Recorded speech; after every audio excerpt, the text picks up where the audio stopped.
देखिए आज हम लोग का ग्राफिक्स का जो सेक्शन है, ठीक है। तो ग्राफिक्स सेक्शन में हम लोग का स्पेशली ग्राफिक्स का सारा प्रोटोकॉल सीपीयू से ही निर्धारित होता है।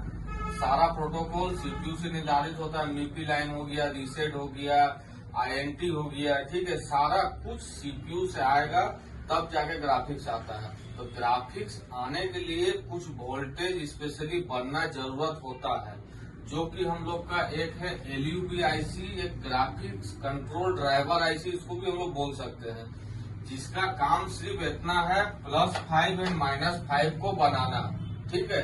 अब इसका +5 और -5 बनने का प्रोसेस क्या है। इसका +5 और -5 बनने के लिए ये हम लोग का एक 15 वोल्ट का एलयूबी आईसी है, ठीक है। सबसे पहले तो इसमें वीपीएच आएगा। कोई भी एक सेक्शन को एक्टिव करने के लिए आपको वीपीएच सप्लाई देना बहुत जरूरी है, ठीक है। सबसे पहले हम लोग वीपीएच आएगा। वीपीएच का साथ ही हम लोग ग्राउंड भी देना होगा, ठीक है। तो हम लोग का C1 एंड D1 पे वीपीएच इनपुट होता है, जिसका हम लोग का देखिए जीआर दिया हुआ है। वीपीएच का 250 से 700 रहेगा हम लोग का, एंड वोल्टेज रहेगा 3.5 वोल्ट से लेकर 4.2 वोल्ट तक, ठीक है। अब का है हम लोग ग्राउंड भी देखिए B3, D2 एंड E1 पे ग्राउंड दिया हुआ है। जैसे हम लोग का सप्लाई एंड ग्राउंड आईसी को मिलेगा, आईसी एक्टिव होगा। बट आईसी कब वोल्टेज बनाएगा कब नहीं बनाएगा, सारा प्रोटोकॉल सीपीयू डिसाइड करेगा, ठीक है। इतना क्लियर है।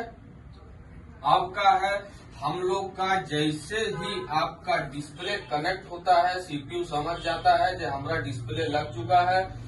ग्राफिक्स को दिखाने के लिए वोल्टेज बनवाना होगा। अब ग्राफिक्स को दिखाने के लिए वोल्टेज बनाने के लिए हम लोग का देखिए यहाँ पर B2 एंड C2 प्रोटोकॉल में कनेक्ट रहता है। I2C प्रोटोकॉल इसको बोलते हैं, ठीक है।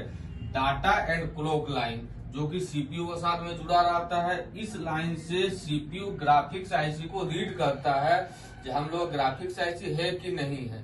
पूरा कंट्रोलिंग इसी लाइन से होता है, ठीक है। साथ ही साथ हम लोग का देखिए यहाँ पर I2C का जीआर भी दिया हुआ है। दोनों लाइन का जीआर सेम मिलेगा। 300, 400, 600 जो भी मिले, दोनों लाइन का जीआर सेम होना चाहिए। एंड उसमें वोल्टेज भी देखिए हम लोग का I2C में 1.8 वोल्टेज आता है, ठीक है। एंड तीसरा नंबर का हो गया, तीसरा नंबर हम लोग को कब +5 बनेगा कब -5 बनेगा, वो निर्धारित करता है हम लोग का मेन प्रोसेसर आईसी सीपीयू, जो कि सीपीयू हम लोग का A1 पे EN देगा 1.8। इसमें EN का नाम देखिए, EN नेगेटिव EN.N लिखा हुआ है। इसमें हम लोग का +1.8 जब आएगा तभी हम लोग का -5 वोल्टेज जनरेट होगा। एंड जब हम लोग का B1 पे ENP जो लिखा हुआ है, इसमें हम लोग का +1.8 आएगा तभी हम लोग का +5 वोल्ट जनरेट होगा, ठीक है। तो हम लोग का अगर कोई भी एक वोल्टेज इन दोनों में से मिस हो जाएगा तो इन दोनों में से कोई भी एक वोल्टेज बनना मिस हो जाएगा, ठीक ना। इतना क्लियर है। हम लोग का ग्राफिक्स आईसी का +5 -5 आउटपुट बनाने के लिए EN दोनों आना जरूरी है, जो कि सीपीयू से आता है, ठीक है। साथ ही साथ हम लोग का ये जो ग्राफिक्स आईसी है, अगर कोई कारण से प्रोटोकॉल अगर मिस हो जाए सीपीयू से, तो इसको भी हम लोग विदाउट प्रोटोकॉल का भी काम कर सकते हैं, जो कि आगे आप लोग को हम क्लास में बता देंगे, ठीक है। अभी फिलहाल इतना इसका वर्किंग समझ में आ गया है। अब देखिए हर एक लाइन का यहाँ पर जीआर मेरा लिखा हुआ है।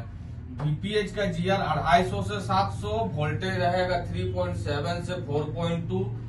I2C का same GR 1.8 voltage. EN and ENP का भी जीआर रहेगा 250 से 750, वोल्टेज 1.8। हम लोग का जो AVDD है AVEE है, इसका भी देखिए 250 से 800 जीआर एंड वोल्टेज +5 -5,